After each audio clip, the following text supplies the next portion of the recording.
حکیم لقمان رحمۃ اللہ علیہ فرماتے ہیں، اگر سکون و راحت چاہتے ہو تو دوسروں کی زندگی میں آسانیاں پیدا کرو، نہ کہ دشواریاں۔ ہمارا خطرناک ترین دشمن وہی ہے جو ہماری زندگی میں ایک دوست کا بھیس بدل کر آئے۔ جو بندہ ہر کسی کا دوست ہو وہ کسی کا دوست نہیں ہوا کرتا، اس سے دور رہو، اسی میں تمہاری بھلائی ہے۔ جوانی کی سب سے بڑی علامت جوش نہیں ہے بلکہ ہوش ہے۔ اگر اللہ نے کسی کو کسی چیز میں طاقت اور صلاحیت دی ہے تو اس طاقت کو کبھی بھی انسانیت کے خلاف استعمال کرنے سے گریز کریں۔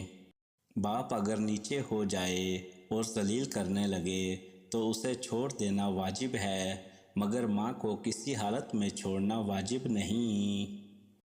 سب سے بہترین کام یہ ہے کہ دوسروں کے بجائے اپنے آپ کو نصیحت کرے۔ انسان ایک بہترین مخلوق ہے، جس مکان میں چاہے رہے لیکن حق تعالیٰ سے زائل نہ ہو۔ فقیری خاموشی کے ساتھ فکر اور گفتگو ذکر سے بھرپور ہے۔